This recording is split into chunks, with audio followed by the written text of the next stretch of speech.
Nick Greg Smith from Gregeth and Smith. We just breaking news just now, actually, as Nebraska picks up its 7th commit so far of the class for 2017. This one, Avery Roberts. Big deal, Greg. He's another 4-star recruit. That gives them 4 out of the 7 that are 4-star recruits right now for Nebraska. Coach Riley and team doing absolute work. And this one's unique because he was the first guy that Nebraska actually offered once Coach Riley got to campus. Yeah, that is, and it seems like that's something that really weighed heavily on Avery Roberts and his high school coach, is that these guys were the first team to really come in and go after him, and then he blew up. See, that's the good thing about this staff, about being able to identify talent early, is that once he then blew up, they were already in position to be in a spot where he was already considering him and considering Nebraska, and they were already able to say, hey, we got you an offer already. We've known about you from the beginning. He's been out here, I think, for last year's spring game. It's a big deal to get this guy. He's one of the better linebacker prospects in the country, and they need as much defensive help as they can get, as it seems like we've been trending so much towards offense lately. Yeah, if you look at his offer sheet, of course, Nebraska offering him, and he accepted to come to Nebraska, Arizona State, California, Clemson.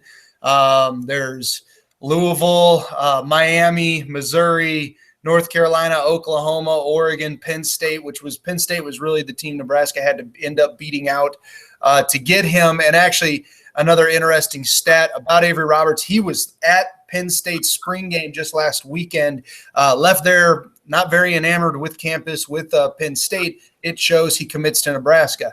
Another piece of news that came out, Greg, it's kind of interesting. Of course, whenever a commitment happens for Nebraska, what do we get? We get other potential commits tweeting about Nebraska, and your number one target on the board, Tyjon Lindsey, tweeted out, I got some good news for y'all soon. Stay tuned. And there was all sorts of emojis going on there, and even a Will Smith, oh, snap gif. So what do you think that means, buddy? I'm going to hope that means that he's soon looking to get in, as everybody likes to say. But I don't know. I'm not going to get my hopes up too much here on him go ahead and jumping the gun and committing right away. He just released his top 10 not that long ago. Obviously, Nebraska was in it. He was out here for the spring game just last week, and he was really blown away by that. So hopefully he's narrowing it down. That's the cautiously optimistic thing about this here, is that he's just going to go ahead and narrow it down maybe to 5, and Nebraska will be his number 1. Some of the quotes that you need to know, and this is from our friends over at Husker Online. This, again, coming from Avery Roberts, says, my relationship with the coaches here, Coach Bray, Coach Riley, I believe in them. I think they can help me achieve my goals, and all I want to do, I just want to come in and get some early playing time, be an All-American one day, and continue on to the NFL. Those are nice things to hear from a new linebacker commitment. No, you definitely want to hear that. And I think that the fact that he said that he's looking for early playing time definitely shows that that's something that Trent Bray and Mike Riley and the crew have been pushing towards him, or pitching him on the recruiting trail, is that, hey, look at our depth chart. Look at the guys that we, are losing here, as we lose Michael Rose-Ivy, we lose Josh Banderas, among others, guys that have started in this program for a long time. You're a type of player that can come in and make an impact right away. You have that type of opportunity, and obviously he's bought in on that. Finally, one observation, I guess, on this, and then we'll have to touch on the Andrew White, the third news from earlier today real quick. But I thought this was a really cool quote, too. Again, coming from Avery Roberts today, and this was on HuskerOnline.com. He said, Coach Bray is really cool, laid-back dude. I know how he is. I've watched him coach, and I see how he talks to players. I liked it. He said, and this is something to pay attention to because this has been common with all of these recruits. He said, Coach Riley is one of the only coaches who genuinely cares about his players. He's always asking me, how are you doing? How's life? How are you feeling? Instead of just, and this is his quote, instead of just always football, football, football. And I think that's big because we always hear about family. We hear about the fans. Coach Riley's trying to make that into one big thing that recruits are buying into, not just playing time, not just the fact that we've got fantastic facilities here at Nebraska, but this is a family. You're coming here to play for the university, not just yourself. I think that's a big difference, and the players really seem to be buying in. Yeah, I think that piece of that quote right there should make all Husker fans smile, because that's something that has been missing from the program. I want to say for quite some time now, and that's something that always was kind of the special fabric of this program, is having that family atmosphere and having it to where you play for the N on the side of your helmet, and for your teammates and for the fans and for your coaches. Right? It's for everyone. It's not just us against everybody else. It's actually everybody together, and I think that that's coming back, and we're attracting a certain type of recruit that is really drawn to that. Well, yeah, and it's a big deal because, again, we just saw a Kevin Williams leave the program early. He wants to go somewhere. It's his 6th season. The university fought to help him with fought to help him with what's that? That's real life right there. Yeah, I got to go pick up my son from daycare. I'm prolonging his getting picked up from daycare. My wife is calling me. But you had these players that decommitted, and we've talked about it before with some of the guys that Bo Pelini recruited in the previous 7 years. It was, you're here for your brothers, your teammates, your coaches. Once the coaches left, you had nothing left, right? There was guys that felt that way. We've seen an exodus over the last few years of players, most of them seemingly going to Kentucky or Youngstown.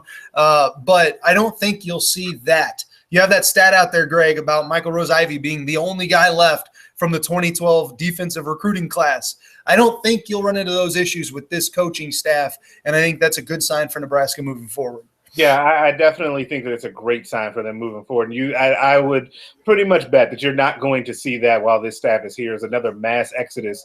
And guys that are really just disgruntled leaving the program, unless they really just got a bill of goods on playing time, and they just think that, there's guys ahead of them that they just can't beat out. All right, real quick, earlier today we said we'd kind of fill people in on more of what we found out as the day went on. Nebraska junior Andrew White III has announced his intention to declare for the 2016 NBA draft, but this is key. He will not hire an agent, maintaining his college eligibility. Of course, he transferred here from Kansas, a guy that coming out of high school thought he would have an NBA career, 6'7", 216-pound shooting guard, small forward hybrid. Greg, you and I have talked about it. We felt like he has a future potentially in the NBA as one of those 3-and-D guys, a guy that's very long, can play defense, is athletic, and it can also shoot the three. Think Danny Green down at with San Antonio, if you're thinking about him. Yeah, Danny Green, Amon Shumpert with the Cavs that you're seeing make a run, and they're about to make a run in these playoffs. That's the kind of guy that I think that he would really like to turn into. Obviously, everybody wants to be a perennial all-star, right, and a future Hall of Famer, but that's not in the cards for everybody. I think that that's the ceiling for him in his NBA career, and there's nothing wrong with that, because like I said on the show earlier today, I mean, those guys are going to be in the league for 10 plus years with a very defined role in the NBA, will always be able to find a job as long as they can continue to keep up on defense and shoot the ball. Yep, so it'll be interesting to see what happens. White put his name into the NBA draft, making him eligible to be drafted. In addition, he'll be able to start attending workouts scheduled by NBA teams on April 26th. And is eligible to compete in the NBA Draft Combine scheduled for May 10 through 15 in Chi-Town.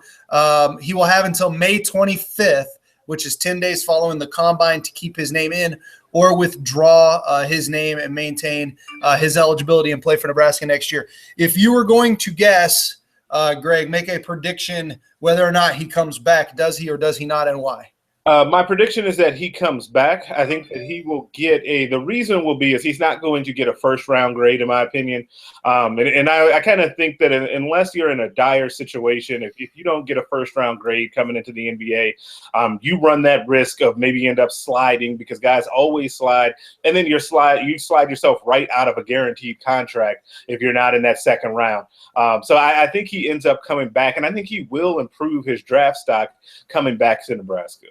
Yeah, I agree, especially with Anton Gill coming and being able to play next season. It's going to open up the floor, I think, a little bit for him, a little bit more. If Nebraska is able to get a big, you're going to see a little more inside-out game, which I also think would benefit Andrew White. And I think, unless a team gives him a promise of a high second-round pick and a spot on their roster, I think he comes back. The only thing that scares me is correct me if I'm wrong, but I believe he graduates in a few weeks. That's the only thing that scares me out of this. Yeah, that's the problem, is that usually there's a lot of times where guys graduate and they're like, I don't want to really hang around on college campus anymore. I could be, 1 year closer to that second contract in the NBA, which is where you really make your money. Yeah, that's a little bit dangerous, but I still feel he ends up coming back. All right, finally, as we get out of here, if you're Tim Miles, how hard are you lobbying to get him to stay? Or are you doing the coaches talk where you say, I want what's best for my player, and maybe it is best for you to go now if you get the opportunity? Or are you just basically saying, Andrew, we need you, come back? Publicly, I'll say that I want the best for him. Privately and still publicly, I'll sneak in there that we really want him back. Like, they need to have him back. He needs to be on this team for them to really make a run at trying to make the tournament next year. They need him on the team. All right, guys, I'm Nick. He's Greg. We're with Gregathan Smith. We're on at 9 a.m. Monday through Friday on ESPN 1480. You can check out our app. You can stream us live there if you don't live in Lincoln and can't get us, or if you're at work at that time and you want to hear the show, also go to ESPN1480.com. That's another way to get it, and make sure you follow us on Twitter at Nick ESPN1480 at Greg Smith Sports.